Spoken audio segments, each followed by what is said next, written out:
Bismillahirrahmanirrahim. Alhamdulillahirabbil alamin. Wassalatu wassalamu ala Rasulillah amma ba'd.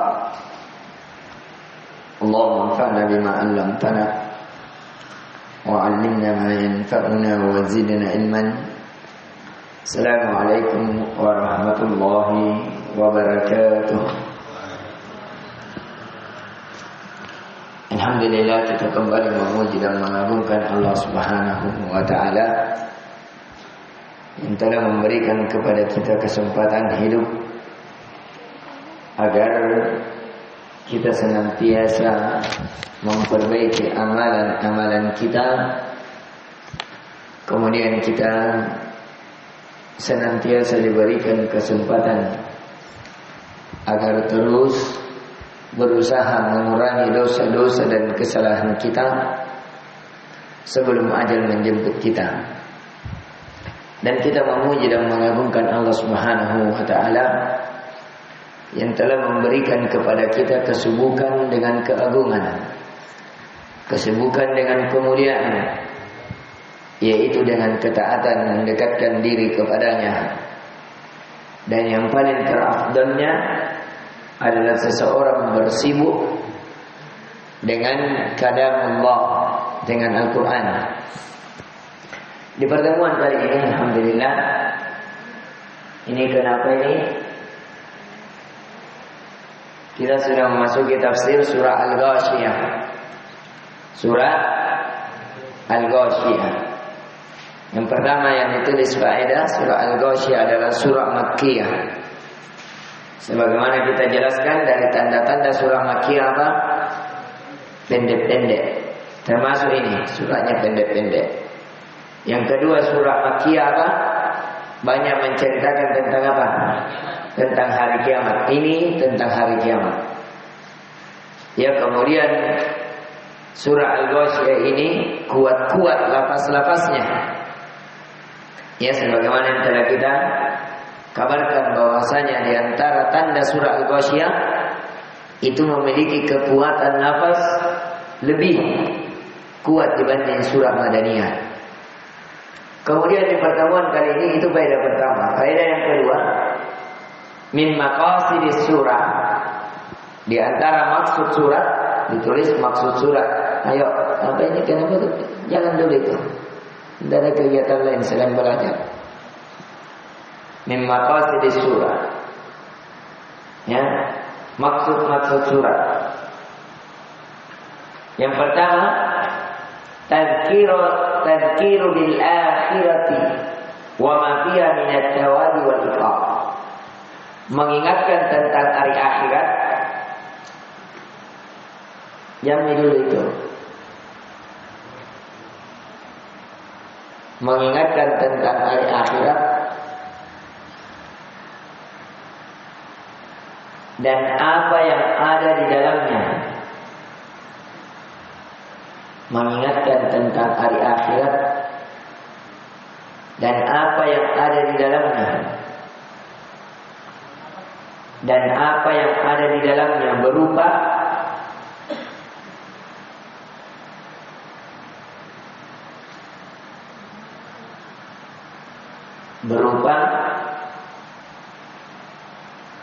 pahala dan adab. Ya, jadi surah Al-Ghashiyah ini mengabarkan,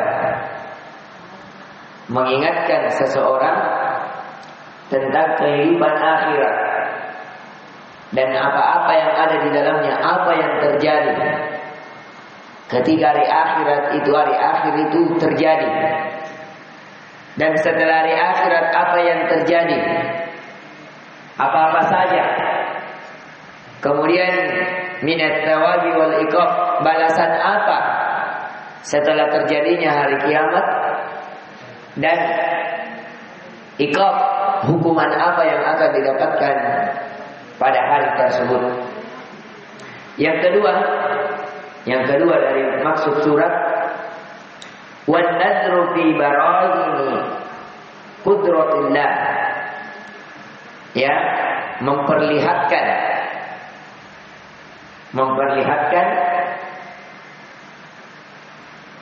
akan bukti-bukti memperlihatkan akan bukti-bukti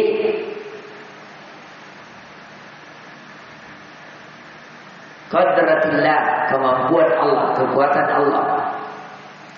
Ya. Jadi di sini nih Allah akan menceritakan tentang bagaimana Allah Maha mampu, ya, menghancurkan segala yang kuat. Ya, nanti Allah akan kabarkan bagaimana pengabarannya. Ini ya, jadi yang pertama mengingatkan kepada kita akan hari akhirat dan apa yang ada di dalamnya berupa pahala dan azab. Kemudian yang kedua, Allah memperlihatkan kepada kita akan bukti-bukti bahwa Allah Maha mampu dalam segala hal. Kemudian kita masuk di tafsir.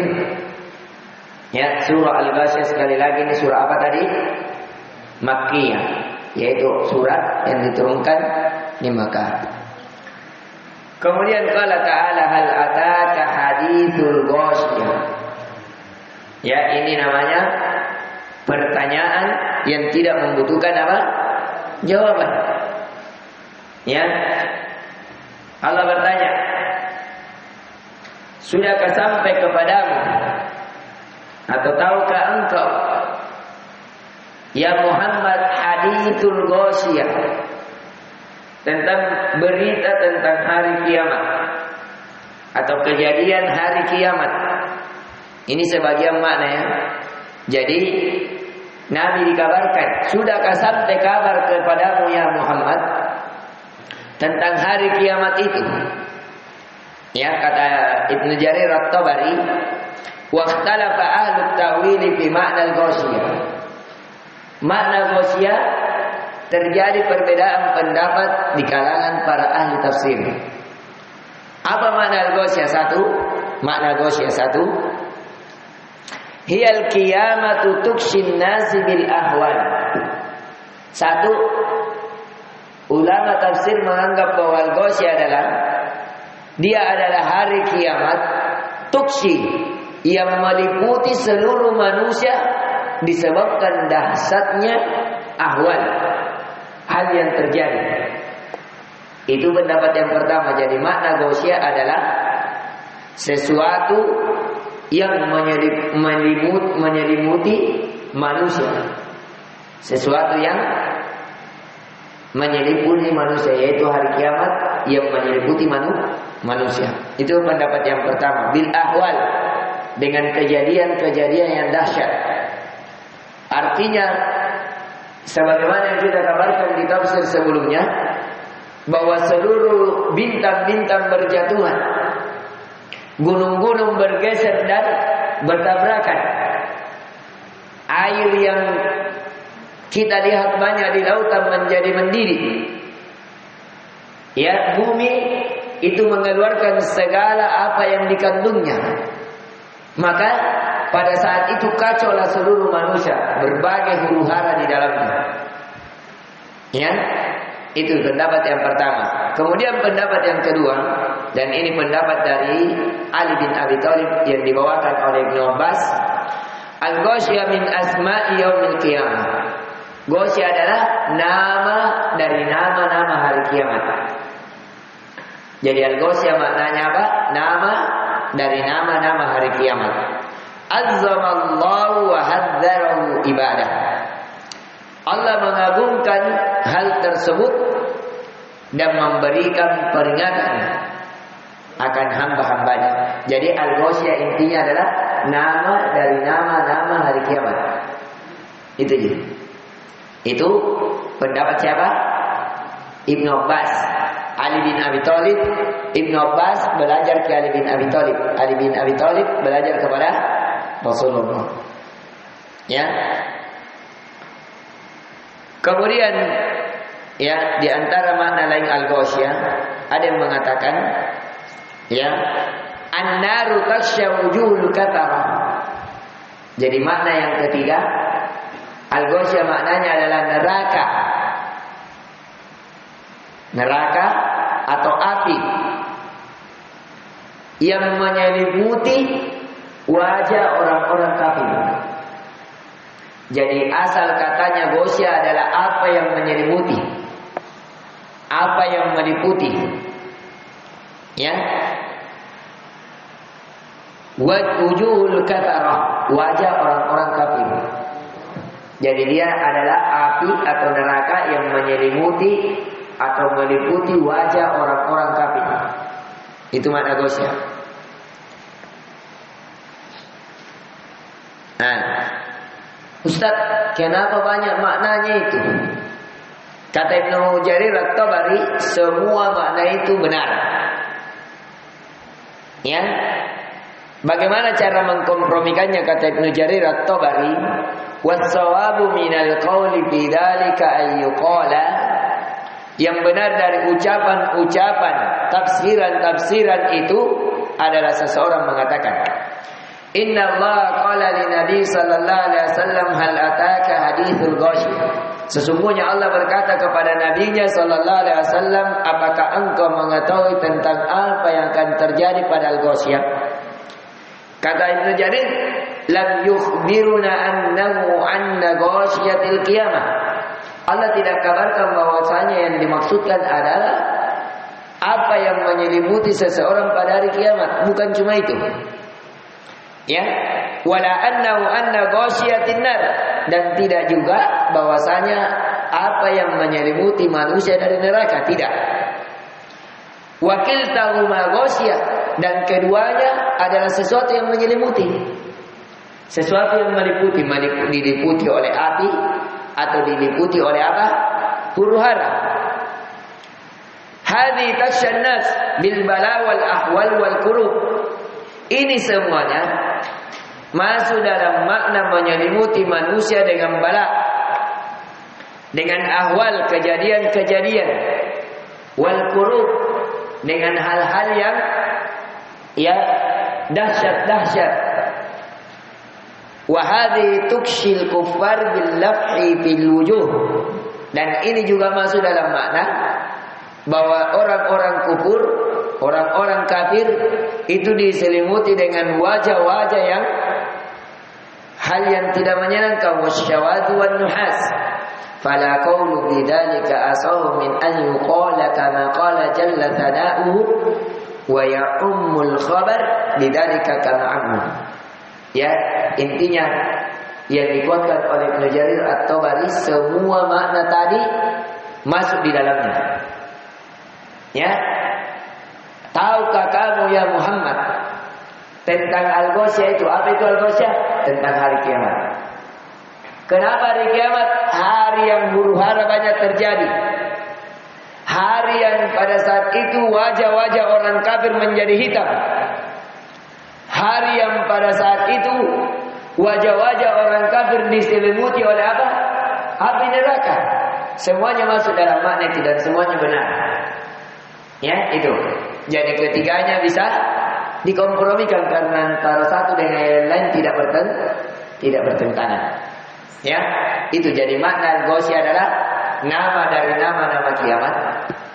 Dan asal kata al-ghasyiyah adalah sesuatu yang menyelimuti. Apa yang terjadi hari kiamat? Manusia diselimuti dengan huru-hara yang dahsyat. Pada saat itu orang-orang kafir diselimuti dengan api neraka wajah-wajahnya. Pada saat itu orang-orang kafir diselimuti dengan wajah-wajah yang menghitam.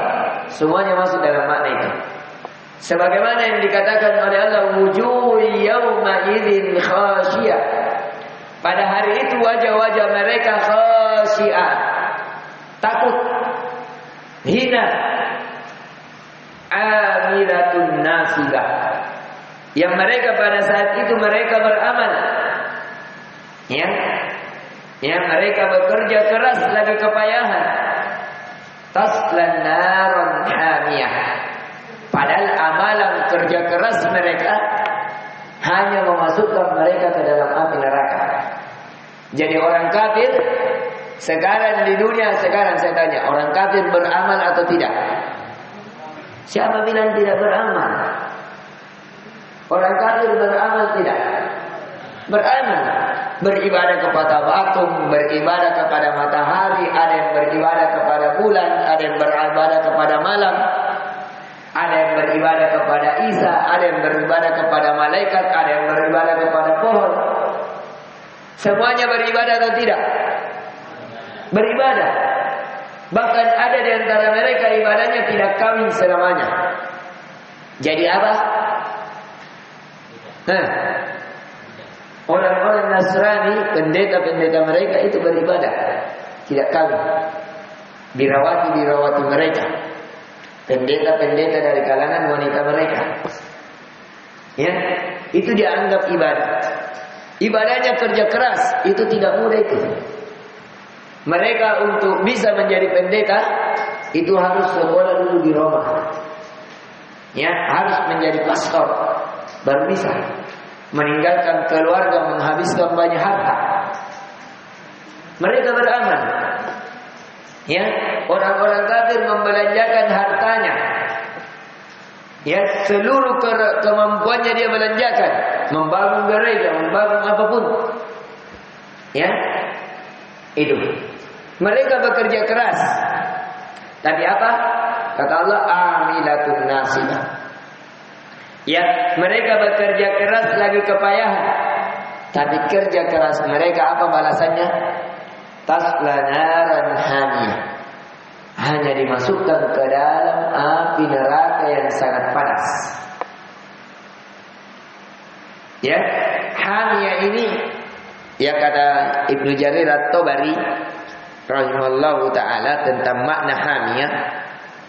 Ya, hamiyah yaqulu ta'ala dzikruhu taruddu hadhil wujuh naran. Hamiyah qad hamiyat wastadda harraha. Yaitu seseorang yang wajahnya diliputi dengan neraka, yang hamiyat wastadda harraha, dan dia sangat api yang sangat panas. Ya. Kemudian jadi mereka dimasukkan ke dalam api neraka yang sangat panas. Kemudian apa? Hanya dimasukkan saja? Tidak. Tusqa min 'ainin aniyah. Bahkan mereka akan diberikan minuman, ya, akan diberi minum dari sumber mata air aniyah. Tahu aniyah? Aniyah adalah air yang sangat panas. Air yang sangat panas, yang panasnya mendidih, yang baru orang mendekatkan mulutnya dari air panas tersebut sudah terbakar wajahnya. Allahu Akbar. Ya, dan tahu telah datang athar tentang mengabarkan tentang ini. Dan ini ditafsirkan oleh Ibnu Abbas dan ditafsirkan oleh Hasan. Ibnu Abbas mengatakan, hiya allati qad atala aniniha. Ania adalah apa yang telah berkepanjangan panasnya. Dan berkata Hasan, anna tabakhaha mundu yawma khalaqallahu dunya. Bahwa air yang panas ini itu dimasak mulai dari pertama kali diciptakannya dunia. Bayangkan ini, sudah berapa puluh ribu tahun ini dunia. Air yang akan diminumkan oleh penduduk neraka adalah air yang pertama diciptakan dunia, sudah dimasak memang dikasih mendidih. Sampai nanti di hari kiamat, barulah setelah itu diminumkan kepada para penduduk neraka. Na'udzubillah. Lama itu mendidih. Kira-kira kita, kalau ada kompor 1000 mata, kompor yang dipakai yang biasa acara-acara itu yang besar, yang menjolak-jolak, dikasih masuk air itu dimasak 3 hari 3 malam, baru kita didatangkan hukuman tak disuruh minum itu air. Mau tidak mau tetap diminum. Kira-kira bagaimana? Bagaimana itu posisinya itu mulut kira-kira? Ismail, bagaimana kira-kira? Bambang, buka-buka kiri mulut. Bagaimana keadaannya itu lidah? Bagaimana itu keadaannya leher? Bahkan bisa jadi apa? Kita menjadi panas, terkelupas-kelupas kulit karena kita meminum hal yang paling panas.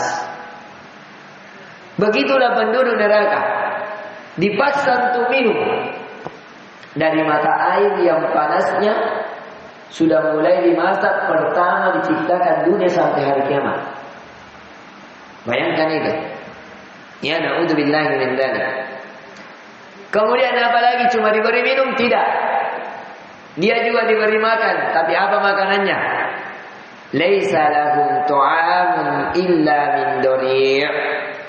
Kata Allah, tidak ada makanan atas mereka para penduduk neraka kecuali makanan min dari'. Dari makanan, tahu makanan dari? Makanan dari itu makanan yang tumbuh dari api neraka, yang kepalanya seperti kepala syaitan, yang di setiap sudutnya memiliki duri. Kalau kita sekarang bentuk-bentuknya seperti durian, itu makanan, tapi kecil. Dia tumbuh dari bawah api neraka, akarnya tumbuh naik sampai buahnya itu seperti kepala jin-jin, kayak ada leban-lebannya, baru ada duri-durinya. Itulah yang dia makan para penduduk neraka. Ya, bagaimana itu? Kalau kita saja durian ini, bukan durian di sini ya, tapi beserta kulitnya. Jadi bukan isi dalamnya durian, tapi kulitnya itu durian, begitu modelnya. Yang kita makan langsung. Minumannya air panas.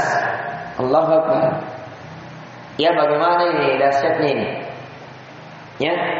Jadi mereka para penduduk neraka tidak diberikan makanan kecuali makanan ya yang tumbuh dari api neraka dan memiliki duri-duri. Na'udzubillah. Apa kata Allah? La yusminu wa la yughni min ju'. Makanan ini, minuman ini tidak menjadikan dia gemuk dan tidak menghilangkan rasa lapar mereka. Jadi bahayanya ini makanan. Orang kalau sudah makan kenyang. Orang kalau sering makan apa? Tambah gemuk. Ini makanannya tidak menggemukkan dan tidak juga menghilangkan rasa lapar. Bayangkan kalau ada orang ribuan tahun tidak pernah makan, lapar terus, betapa siksanya kita saja. Saya misalnya tanya ketua yayasan, tidak usah dikasih anak santri itu makan 3 hari. Kira-kira bagaimana? Ada tak guling-guling? Lapar sekali, Ustaz. Sekali. Nah, tersiksa mungkin. Bagaimana ini orang ribuan tahun tidak pernah makan? Na'udzubillah. Qala ta'ala wujuhun yawma idzin na'imah. Akan tetapi di hari kiamat ada wajah-wajah yang Allah pada hari itu berikan kenikmatan. Siapa mereka? Nisa'iha radiyah. Mereka yang amalannya pada hari kiamat itu diridhoi. Ya, diridhoi oleh Allah. Fi jannatin 'aliyah. Mereka dimasukkan ke dalam surga yang tinggi. La tasma'u fiha ladiyah. Yang di dalam surga mereka tidak mendengar perkataan sia-sia. Ini. Diperhatikan ini, di pondok kalau mau rasakan enaknya tinggal di pondok, tinggalkan ucapan-ucapan yang sia-sia. Kenapa? Karena surga begitu. Yang apalagi ada sifat kepekanai. Perkataan yang sia-sia saja, yang tidak mendatangkan pahala ke akhirat, tidak mendatangkan cinta Allah, itu dilarang. Apalagi perkataan yang dosa. Ya, di antara kenikmatan surga tidak ada ucapan-ucapan yang sia-sia. Tidak ada. Ya, fiha ainun jariyah. Di dalam surga ada mata air yang mengalir. Kalau kita sekarang apa? Air terjun. Ya, biasa air terjun itu terbuat dari mana? Mata air. atau menjadi sungai. Itu maksudnya. Di dalam surga, di dalamnya ada apa? Mata air yang mengalir. Fiha sururum marfu'ah. Allahu Akbar. Di dalam surga ada ranjang-ranjang yang ditinggikan. Jadi tidak ada tidur begitu di dalam surga di bawah lantai, tidak ada. Mereka itu di atas ranjang yang ditinggikan. Ranjangnya itu tahu bagaimana kehebatan ranjangnya. Ustaz, kalau tinggi bagaimana? Berarti manjat ki? Tidak. Kalau mau naik, maka itu ranjang yang mengecil. Pokoknya pas dikasih naik, tidak perlu manjat. Kalau mau dinaiki, maka itu ranjang yang akan turun dan kita naik. Ya, tidak ada istilah jatuh di sana. Ya, jadi kalau sudah makin naik, membesar itu. Kayak tol sprint paling mahal kan? Kalau loncat kayak lantak-lantak di dalam. Allahu Akbar.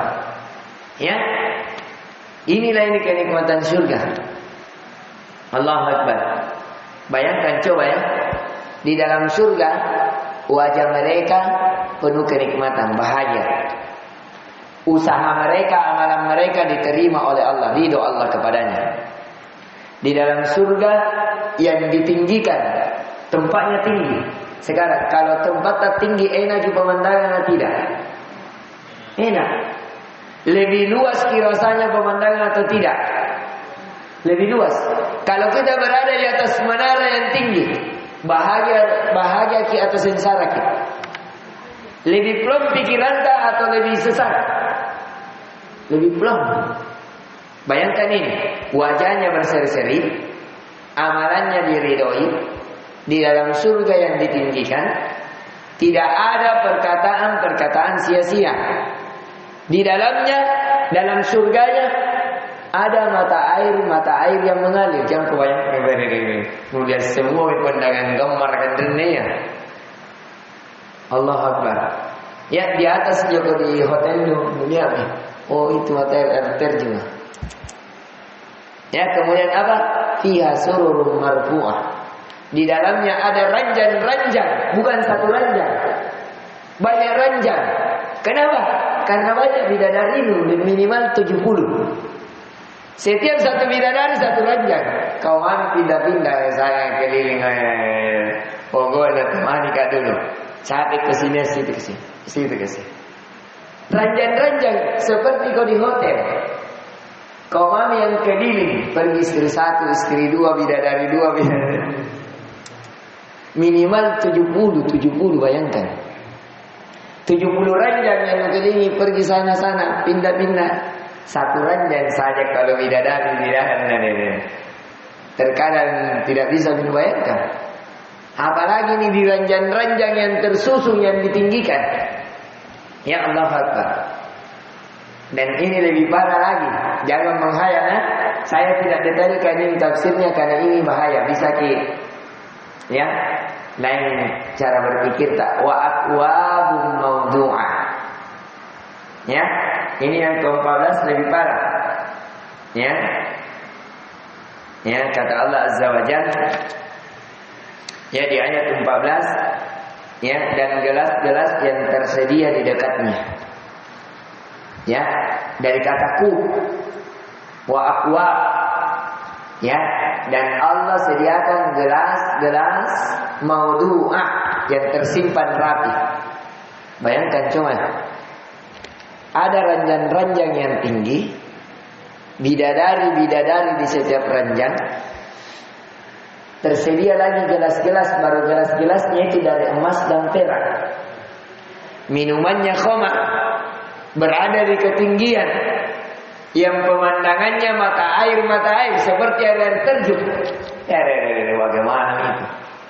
Ada kebun-kebun. Setiap apa yang kita mau pesan langsung datang. Mau makan burung bakar, datang burung bakar. Mau ambil gitu apel yang datang. Langsung pohonnya mendekat, langsung memetik. Ya, Allah Akbar. Apa kata Allah? Wa namariku masfufa. Ya, yang memiliki arsy lagi yang maha mulia. Afwan. Wa namariku masfufa, dan bantal-bantal sandaran yang tersusun. Ya, bantal-bantal yang tersusun. Jadi di atas ranjang itu ada bantal-bantal yang tersusun. Wa zarabiyu mabtutha. Ya, maka tidaklah mereka memperhatikan ya unta-unta itu bagaimana ya, dan permadani-permadani yang terhampar. Wa zarabiyu mabtutha, dan permadani, jadi ada karpet-karpetnya. Bayangkan di depan ranjang ada karpet-karpet, ada bidadari, ada gelas, ya, ada bantal-bantal yang tersusun. Ya, Allah Akbar. Dan ada permadani-permadani yang terhampar. Apa kata Allah? Afala yanzuruna ilal ibili kaifa khuliqat. Maka tidakkah manusia itu memperhatikan bagaimana Allah menciptakan itu unta? Ya, penciptaan unta ini dahsyat. Ya, sebuah hewan yang bisa mengangkut ratusan kilo. Itu unta. Yang unta ini penciptanya luar biasa. Kita saja kalau pergi di padang pasir tanpa helm bagaimana? Kira-kira sakit mata atau pedis kalau tiba-tiba ada bertiup angin atau tidak? Unta pakai kacamata, unta atau tidak? Tidak pakai kacamata, tapi biar ada gurun pasir, unta itu memiliki dua mata. Jadi ada lensa matanya di dalam. Kalau tidak ada gurun pasir, tapi kalau gurun pasir, nah tutupi matanya baru nak buka kembali, maka matanya itu seperti kayak pakai helm. Sehingga walaupun banyak pasir, itu tidak mempengaruhi, tetap bisa melihat. Dan tidak periski karena tidak ada tangan dan nak kasih begini itu matanya. Kalau kita mungkin lewat, nak kasih begini matanya, pasti, kasih install dulu. Kalau unta tidak, Allah ciptakan ada pelapis di dalam matanya. Sehingga dengan dia berkedip, kemudian dia nyalakan kembali, buka kembali, itu sehingga walaupun ada gurun pasir, itu tetap dia bisa melihat. Ya, coba lihat unta berjalan berapa ratus kilo, bisa bertahan tanpa minum. Kenapa? Tapi kalau satu minum satu drum. Itu unta itu kalau minum ini langsung ke satu drum. Nah minum banyak sekali. Kenapa? Karena dia bisa menyimpan air yang sangat banyak. Makanya di antara caranya Khalid bin Walid ketika ingin menyerang satu kabilah, ya, yang kabilah itu aturan 2 pekan, akhirnya dia cuma tembus 1 pekan, atau 1 pekan dia tembus 3 hari. Itu caranya apa? Nah kasih minum unta banyak-banyak. Nah baru sebentar airnya lewat di situ di unta. Nah pakai kendaraan unta itulah yang dia sembelih, sehingga dia bisa dapat ambil airnya dan tetap makan dagingnya. Itu caranya. Karena jalanan pada saat itu di pinggir-pinggir gunung terjal, sehingga kalau banyak dibawa air, banyak dibawa bekal, itu bisa menjatuhkan kaum muslimin. Sehingga begitulah caranya. Ya, ini.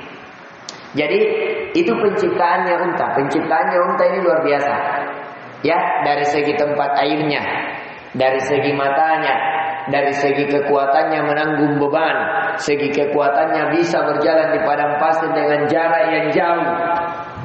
Ya, dari segi kecerdasannya juga. Baru unta ini termasuk hewan yang cerdas. Termasuk hewan yang cerdas. Makanya Nabi waktu pertama kali masuk di kota Madinah, Nabi dipanggil, di sini mati tinggal, di sini mati tinggal, di sini mati tinggal. Apa kata Nabi? Biarkan unta ini ya yang memilih di tempat mana dia mau singgah, di situlah tempat tinggal saya. Ya, dia di antara hewan yang pintar cari tempat. Itu baru kehebatannya unta, mulutnya bisa makan kaktus. Jadi itu pohon-pohon kaktus, pohon-pohon yang berduri, di mulut unta itu terasa seperti gula-gula saja. Makanya itu unta, kalau kaktus itu di padang pasir yang keras-keras, yang duri-duri nama akarnya. Bayangkan, makanya Allah kabarkan, afala yanzuruna ilal ibli kaifa khuliqat? Tidakkah kalian, apakah tidakkah mereka memperhatikan bagaimana unta diciptakan? Sesuatu yang menusuk, tapi Allah jadikan tidak menusuk. Sesuatu yang sulit kena orang matanya padang pasir, tapi dia tidak bisa, ya, tidak terkena debu pasir padanya. Sesuatu yang ditempuh perjalanan dengan susah payah, tapi unta mudah. Sesuatu yang tidak bisa ditampung dengan banyak air, tapi unta bisa menampung banyak air. Ya, tidakkah mereka memperhatikan bagaimana unta itu diciptakan? Kata Allah, wa ilas samai kaifa rufi'at. Tidakkah manusia itu memperhatikan bagaimana langit kami angkat? Bagaimana itu langit diangkat? Tanpa tiang, tanpa roboh. Allahu Akbar. Wa ilal jibali kaifa nusibat. Tidakkah mereka memperhatikan bagaimana gunung-gunung itu kami menjadikan kokoh? Adakah bangunan begitu? Coba, siapa bisa buat bangunan tanpa besi, tidak goyang? Itu gunung tanpa besi atau pakai besi? Tanpa besi. Batu-batu saja yang disusun. Coba kita susun batu-batu tanpa semen, tanpa besi. Bisa? Jatuh-jatuh, roboh. Tapi coba lihat gunung. Allah susun dari batu-batu, tanpa semen, tanpa besi, tapi kokoh. Ya, jangan kamu dikasih goyang, dipakai itu saja tindis-tindis karena sulit.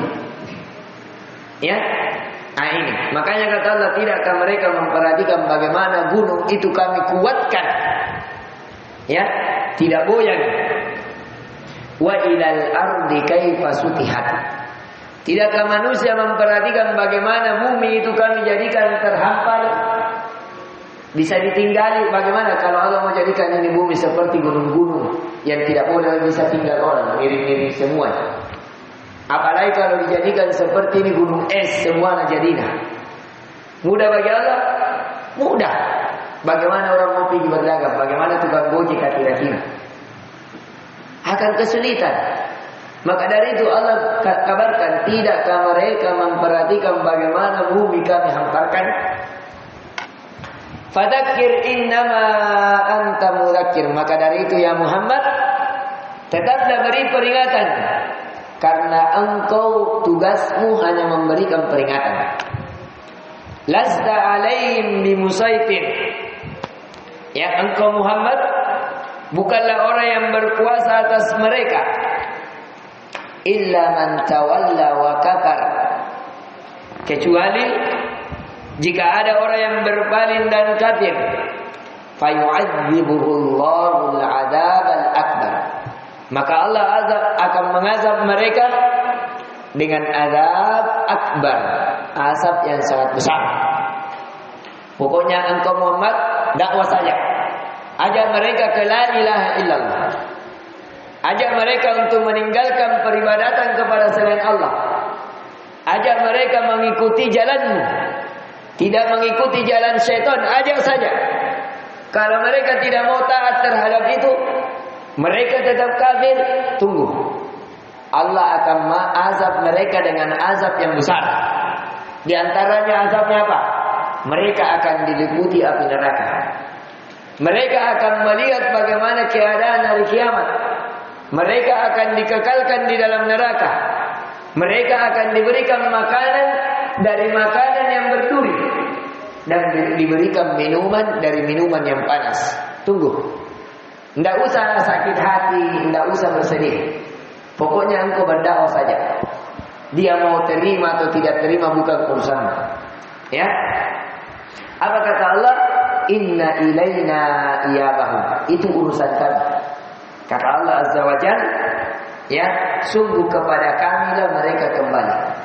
Kami saja, kami yang atur itu. Tsumma inna alaina hisabahum.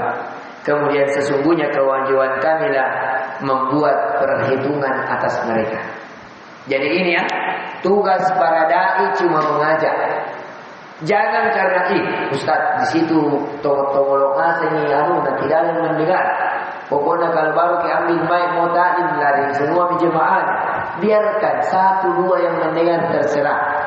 Kalau mereka kafir tidak mau mendengar ayat-ayat Allah, biarkan mereka. Nanti Allah yang berikan apa? Hidayah kalau Allah inginkan kebaikan kepada mereka. Tapi kalau tidak Allah inginkan azab atas mereka, mereka akan berpaling. Allah inginkan kesesatan atas mereka, mereka akan berpaling. Ya, ini yang bisa kita ingatkan terhadap ayat ini. Dan di antara faedah yang dinukil oleh para ulama tentang ayat ini, kata para ulama, ya, ahammiyatu tathirin nas minal khaba'ith zahir wal batin. Tentang bagaimana ya pentingnya seseorang mensucikan jiwanya dari perkara-perkara yang khaba'ith, yang rusak, yang buruk, yang kotor, baik secara zahir maupun batin. Ya, tentang pentingnya seseorang mensucikan jiwanya dari najis-najis secara zahir maupun batin. Secara zahir apa? Kotoran-kotoran. Secara batin apa? Kesyirikan, akhlak yang buruk. Kenapa? Karena itu bisa mengantarkan seseorang dimasukkan ke dalam neraka. Kemudian yang kedua, al-istidlalu bil makhluqi ala wujudil khaliqi wa hikmatihi. Ya, dalil tentang bahwasanya ada atas makhluk-makhluknya adanya pencipta dan yang maha mencipta lagi maha agung. Kemudian pelajaran bisa diambil. Yang kedua tadi apa? Yang pertama apa tadi? Bukan, yang sekarang. Faedah.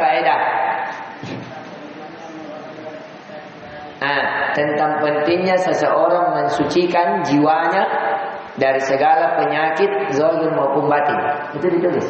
Tulis. Kenapa ada 2 jangkit kan teman-teman? Ya.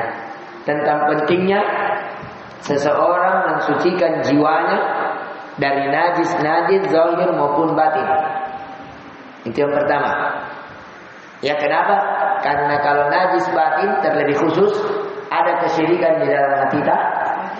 Najis-najis secara zahir maupun batin. Ditulis sudah. Yang kedua,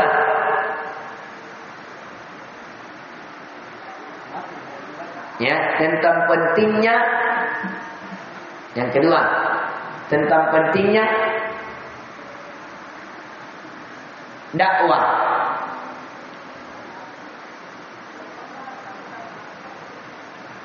Tentang pentingnya dakwah. Yang ketiga, bahwasanya hidayah di tangan Allah. Hidayah di tangan Allah, bukan di tangan dai.